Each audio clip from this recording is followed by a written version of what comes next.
నమస్తే, welcome to Leo. మనతో ఉన్నారు సీనియర్ జర్నలిస్ట్ కనకదుర్గ వడ్లమణి గారు. మేడం నమస్తే. నమస్తే అండి. అసెంబ్లీకి రాను వచ్చారు, పోను పోయారు. వాస్తవానికి పోతూ పోతూ ప్లకార్డ్స్ కూడా ఏం చూపించారు మనం చూస్తూ వస్తున్నాం. అయితే ఖచ్చితంగా మళ్ళీ రేపు వస్తారా రారా అనేది మాత్రం అది పిచ్చోడి చేతిలో రాయిలాగా, పిచ్చోడి చేతిలో పార్టీ కాబట్టి రేపు వస్తారా అనేది చెప్పలేము. సో ఇలాంటి తరుణంలో చంద్రబాబు నాయుడు గారు కూడా క్యాబినెట్తో భేటీ కూడా పెట్టారు. సో మొత్తానికి ఈరోజు అసెంబ్లీ అంశాలని ఎలా చర్చిస్తారు? ఇప్పుడు కూడా మనం చెప్తున్నామండి, జగన్మోహన్ రెడ్డి గారు మీ యాటిట్యూడ్ మార్చుకోండి. ఇప్పుడు పుల్లయ్య వ్యవహార కథ విన్నారు కదా, వినే ఉంటారు. ఒక పుల్లయ్య అనే వ్యక్తి ఒక భార్యాభర్తల దగ్గర పనిచేస్తూ ఉంటాడు. రాత్రి ఆయన చెప్తాడు భార్యతోటి, పుల్లయ్యని వ్యవహారం పంపించాలి పొద్దున్న అని. అంతవరకే వింటాడు, వెళ్ళిపోతాడు. పొద్దున్నే ఈయన లేవగానే పిలిస్తే వెళ్ళొచ్చానండి అంటాడు. అదేంట్రా నేనేం చెప్పలేదు నీకు, నువ్వు అసలు అక్కడికి వెళ్ళి ఏం చేయాలో చెప్పలేదు కదా అంటే వాడు తలగొక్కుంటాడు. ఈ కథ ఎందుకు చెప్తున్నానంటే, ఈయన ఎందుకు అసెంబ్లీకి వచ్చారు జగన్మోహన్ రెడ్డి? ఇవాళ పుల్లయ్య వ్యవహారమేగా. ఇప్పుడు వచ్చారు చక్కగా కూర్చుని, ఇవాళ మీరు గళవెత్తండి, ఎత్తమని అడిగారు అందరూ. అయ్యన్న పాత్రుడు గారు కూడా అదే చెప్పారు, మీరు వచ్చి మాట్లాడండి. మైకు గురించి ఎందుకు, మీకు ఎంతసేపు ఇవ్వాలో మీకు ఎందుకు, ముందు మాట్లాడండి. ఇప్పుడు ఆయన మాట్లాడే అంశాలు బాగున్నాయి అనుకోండి, ఎవరు కట్ చేయరు. ఇప్పుడు మీరు ఈ ప్రభుత్వాన్ని ఎత్తి చూపించచ్చు, తప్పులేదు. అది ఎలా ఉండాలి, అందంగా ఉండాలి. అది లేకుండా వచ్చిన దగ్గర నుంచి మిమ్మల్ని ప్రిక్ చేయాలని చూసినా లేదు, వంకలే వెతుక్కుంటూ ఉంటే ప్రజలు కూడా హర్షించరు. కానీ అన్ఫార్చునేట్లీ వాళ్ళు ప్లకార్డ్స్ పట్టుకుని వచ్చారు. ఆ ప్లకార్డ్స్ మరి లోపలికి తెద్దాం అనుకున్నారు, అక్కడ వాళ్ళు ఒప్పుకోలేదు. ఆయన ఎంతసేపు మాకు ప్రతిపక్ష హోదా ఇవ్వండి అని తప్ప, నేను ప్రజల కోసం మాట్లాడతాను అని అనరేంటండి? అదిగాక ఈరోజు అసెంబ్లీలో మనం చూసుకుంటే గవర్నర్ అబ్దుల్ నజీర్ గారిని అవమానించారని చెప్పేసి, అదిగాక మన గతంలో కూడా సేమ్ ఇదే జరిగితే తర్వాత మళ్ళీ సతీమణతో వెళ్ళి బతిలాడుకున్నారు. సో ఇప్పుడు ఏదైతే ఇప్పుడు ఘోర అవమానం అనే చెప్పుకోవాలి గవర్నర్ గారికి. ఈ యొక్క అవమానాన్ని ఎలా చూడాలంటారు? ఇప్పుడు ఈయన మరి ముఖ్యమంత్రిగా పనిచేస్తానంటారు కదండి 5 ఏళ్ళు. ఒక సభా సంప్రదాయాలు తెలియదా మీకు? ఒక గవర్నర్ ప్రసంగాన్ని ఆ రకంగా మీరు కాగితాలు విసిరేసి ఆయన మొహం మీద, పోడియం మీద విసిరిన ఆయన మొహం మీద విసిరినట్టేగా. ఇంకంతకంటే అవమానం ఏదైనా ఉందా? ఇప్పుడు గవర్నర్ అనే వ్యక్తి ఎంత ఉన్నత స్థాయి వ్యక్తి. అతను మనకి రాష్ట్రపతి ఎలాగో రాష్ట్రాలకి గవర్నర్ అలాగో. అలాంటి వ్యక్తిని మీరు అవమానించారంటే మిమ్మల్ని మీరు అవమానించుకున్నట్టే. అంటే మీరు ముఖ్యమంత్రిగా 5 ఏళ్ళు పనిచేసి మీరు వేస్ట్ అని అనిపించుకున్నట్టే. ఇవాళ ఒక ఎమ్మెల్యేగా మీరు పని చేస్తే మీ ఎమ్మెల్యే పదవికి కూడా మీరు అవమానం తెచ్చుకున్నట్టే. అంటే మీరేం నేర్చుకున్నారు? మీరు ఎలా ఉంటే మీ ఎమ్మెల్యేలు అలాగే ఉంటారు. అది మీరు గమనించట్లే, గ్రహించట్లా. మీరు మారండి జగన్మోహన్ రెడ్డి అని చెప్తున్నాం. ఇవాళ ఎవరికి నష్టం? ఎవరికీ లేదు.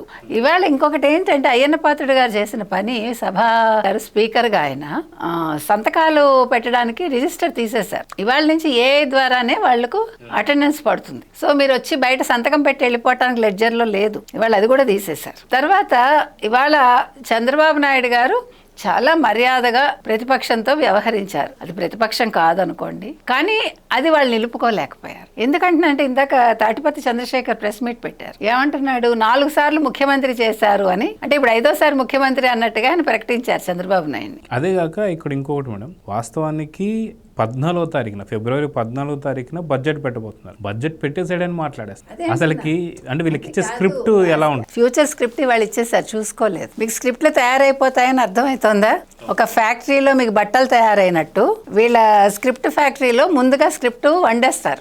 వారం ముందుది అన్ని రెడీ చేసి పెట్టేసి అందరికీ ఒకే స్క్రిప్ట్ జిరాక్స్ కాపీలో వెళ్ళిపోతాయి. అది అన్ఫార్చునేట్లీ నెక్స్ట్ 14కి ఇవ్వాల్సింది 11కి ఇచ్చేసారు. అన్నట్టు 11 అంటే గుర్తుకొచ్చింది, న్యూమరాలజీ ఎంత బాగా కలిసి వస్తుంది చూడండి జగన్మోహన్ రెడ్డికి. 11వ తారీఖు 11 గంటలకి 11 మందితో 10 గంటల 11 నిమిషాలే ఉన్నాడు. అంటే 10ంటికి వచ్చాడు, 11 నిమిషాలు ఉండి సభలోంచి వెళ్ళిపోయాడు. ఎంత అదృష్టం. ఎందుకు ఈ 11 జగన్మోహన్ రెడ్డిని వదిలిపెట్టడం లేదంటే వెంటాడుతోందండి. కర్మ అనేది ఉంటుంది కదా, కర్మ కొంతమందికి వెంటాడుతుంది అంటారు. అలా 11 వెంటాడుతుంది ఆయన్ని. మరి ఏం చేశాడో ఆయనే చెప్పాలి, మనకు తెలియదు. ఏదేమైనా ఇవాళ ఆయన సభకి వచ్చి మర్యాద నిలుపుకోలేదు. ఒక్కటి మనం లాస్ట్ టైం కూడా చెప్పాం, మీరు అన్నట్టుగా గవర్నర్ని అవమానించడం ఒకటైతే, మనం ఎక్కడ కూర్చున్నాం అనేది కాదు, మనం ఏం మాట్లాడాము అది చాలా ముఖ్యం. ఇప్పుడు చంద్రబాబు నాయుడు గారు 53 రోజులు జైల్లో ఉన్నారంటే, ఫర్ ఎగ్జాంపుల్ ఆయన ఉన్నారు, 75 ఏళ్ల మనిషి ఉన్నారు. నేను ఎక్కడ ఉన్నానని అనుకోలేదు ఆయన, నేను ఉండాలి అనుకున్నాడు ఆయన. నేను ఈ ప్రజల కోసం ఉండాలి, ఈ రాష్ట్ర ప్రజల కోసం నేను మళ్ళా ముఖ్యమంత్రిని కావాలి అని శపథం చేశాడు ఆయన. అది ఇప్పుడు సభా సంప్రదాయాలు మీకు వస్తే మీ ఎమ్మెల్యేలు పాటిస్తారు, మీకే రాకపోతే వాళ్ళకేం వస్తుంది? ముఖ్యమంత్రిగా మీరు తగరని అర్థమైపోయింది. ఇవాళ ఎమ్మెల్యేగా కూడా మీరు తగరు. ఇప్పుడు ఎలాగా పులివెందుల మున్సిపాలిటీ ఎన్నికల్లో ఎలా తెలుగుదేశం పార్టీనే జెండా ఎగరేస్తుంది అంటున్నారు. అంటే ఇంక మీరు పులివెందుల ఎమ్మెల్యేగా కూడా పనికిరారు, రిజైన్ చేయాలా? మరి ఎందుకంటే ఇప్పుడు ఎమ్మెల్యేగా ఉండి నాకు జీతం అక్కర్లేదు, నాకు బత్యం అక్కర్లేదంటే మీకు అంత డబ్బులు ఎక్కువైపోతే మరి మీరు ప్రజల కోసం ఏం పోరాడతారు? ఆయన అన్నాడు కదా, నాకు శాలరీ అక్కర్లేదు, నాకు చాలా ఉంది అన్నాడు కదా. ఆ శాలరీ లేకపోయినా సరే 2019-24 దాకా దాదాపు 114 కోట్లు ఓన్లీ ఇంటికి వరకే, తాడేపల్లి ఇంటికి మాత్రం పెట్టిన ఖర్చు. ఇట్లా ఖర్చు పెడతామండి ఎలకల కోసం, నిమ్మకాయల కోసం, లేకపోతే ఇంటి కోసం. మాకు వద్దంటాం కానీ వేరే రూట్లో తీసుకుంటాం. రూపాయి జీతం తీసుకున్న వ్యక్తి నిజంగా 5 ఏళ్లలో 114 కోట్లు ఎలా ఖర్చు పెడతాడండి? మరి అదే చెప్తున్నానండి, మేము చెప్పేది ఒకటి చేసేది ఒకటి. మేము ప్రజల ముందు చాలా నిజాయితీ పరులుగా అబ్బా ఆయన జీతం కూడా తీసుకోవాలి అన్నప్పుడు జనాలు ఆలోచించాలి. ఈయన జీతం తీసుకోవట్లేదంటే గీతం ఎక్కువ ఉందన్నమాట ఈయనకని. గీతం అంటే తెలుసా? లంచాలు, అవినీతి అని. అందుకని ఆయన వద్దన్నాడు. ఇప్పుడు ఎవరు ఎన్టీ రామారావు గారు రూపాయి తీసుకున్నారని ఈయన కూడా తీసుకుంటే ఎన్టీ రామారావు గారు కూడా నిజాయితీ ఈయనకుందా ఈ రోజు? ఇప్పుడు ఎన్టీ రామారావు గారి కుటుంబాన్ని మీరు తీసుకుంటే ఈ రోజు కూడా ఎక్కడ అవినీతి మచ్చ అనేది ఎవరి మీద లేదు. అక్రమాస్తులు అనే మాట ఎప్పుడైనా విన్నారా వాళ్ళ ఇంట్లో? మరి ఎన్టీ రామారావు గారు సినిమాల్లో చేశారు, ముఖ్యమంత్రిగా చేశారు. మరి ఆయన ఎంత సంపాదించి ఉండాలి ఇలాగా? అది నేను అనేది ఏంటంటే మనం ఒక వ్యక్తిని ఆదర్శంగా తీసుకున్నప్పుడు అన్ని విషయాల్లో ఉండాలంటున్నా. అది ఇక్కడ అసెంబ్లీలో దాదాపు కరెక్ట్గా 11 నిమిషాలు కూడా లేకుండా ఎందుకు పరారయ్యారు అంటే, కల్తీ అనే ఈ అంశం వస్తే రికార్డెడ్ అయిపోతుంది. ఎందుకంటే అసెంబ్లీలో జరిగే ప్రతి ఒక్క చర్చ రికార్డెడే. సో కల్తీనే గురించి కావచ్చు, లిక్కర్ స్కామ్ గురించి కావచ్చు, వాళ్ళు చేసిన అవినీతి కావచ్చు, అక్రమాలు కావచ్చు, ఇవన్నీ రికార్డెడ్గా లిస్ట్ అవుతాయనే భయంతో పారిపోయారా 11 మంది అంటే ఏం చెప్తారు? ఖచ్చితంగా. ఎందుకంటే ఇవాళ అసెంబ్లీకి రాకపోతే అనర్హత వేటు పడుతుంది. ఇప్పుడు ఎంత కాదనుకున్నా, నేను పులివెందుల పులిని అనుకున్నా, సింహాన్ని అనుకున్నా, ఆయనకు భయం అయితే ఉంది కదా. కానీ ఈ రోజు వచ్చినా సరే హాజరు పట్టికనంటూ ఏది లేదు. అదే చెప్పేశారు, ఆయన పాత్రగా చెప్పేశారు. అది కూడా లాజిక్ పాప ఆయనకు తెలియలా, లేకపోతే రాకపోదురు ఆయన. రెండోది మీరు అన్నది ఏంటంటే రికార్డ్ అవుతాయి. ఇప్పుడు మీకు జడ్జిమెంట్ విన్నారా మీరు? లిక్కర్ స్కామ్ మీద మీరు 27 కోట్లు తీసుకున్నా 720 కోట్లకి, అంటే ఒకవేళ 32 కోట్లు మీరు తిన్నా మీకు 10 నెలల జైలు శిక్ష ఎలా సరిపోతుందని ఇవాళ సుప్రీంకోర్టు అడిగింది. ఇవాళ సుప్రీంకోర్టు ఎండార్స్ చేసిందండి లిక్కర్ స్కామ్ జరిగింది అని. రాజ్ కసిరెడ్డి విషయంలో చెప్పింది. ఇది ఎక్కడికి వెళ్ళింది? మీరు ఆ 700 కోట్లు ఎవరికి ఇచ్చారు అంటే బినామీలు ఎవరు? సో ఈ విషయాలన్నీ చర్చకు వస్తాయిగా. మరి ఎట్లా సమాధానం ఇస్తారు? మీరు అన్నారు కల్తీ లడ్డు. ఇవాళ కల్తీ లడ్డు విషయం కూడా తేలుతోందిగా. ఇవాళ సుబ్బారెడ్డిని మరి నిల్చోబెడతారుగా సభలో. ఏమైనా ఆన్సర్ ఇస్తాడు సొంత బాబాయ్ విషయంలో? ఇంకో బాబాయ్ చనిపోతే 7 ఏళ్ళు అయితే దాని మీద ఏమీ లేదు కదా. ఇప్పుడు ఒక విషయం కాదు, ఉక్కిరి బిక్కిరి చేయడానికి ఇన్ని విషయాలు ఉన్నాయి. ఇవాళ అందరూ చీల్చి చెండాడతారేమో అని భయంతో ఆయన అసెంబ్లీ నుంచి పారిపోయాడు. నన్ను అడిగితే చాలా గొప్పగా వాళ్ళ సోషల్ యాక్టివిస్టులు లేకపోతే సోషల్ మీడియాలో వాళ్ళ సింహం వస్తుంది అని అన్నారు. దయచేసి జంతువులతో పోల్చుకోవద్దని మనం చెప్తున్నాం. ఎందుకంటే అవి సిగ్గుపడుతున్నాయి. ఎందుకంటే అవి ఇలాంటి అవినీతి గడ్డి కరవు కదా. సింహం గడ్డి కరవదు కదా. అది ఆకలేసినప్పుడే ఒక జంతువుని వేటాడుతుంది. అది కూడా తినదు, కొంచెం తిని వదిలేస్తే నక్కలు ఇలాంటివి తింటాయి. అందుకే సింహం రారాజు అయ్యాడు. మీకు అది చెప్తున్నా.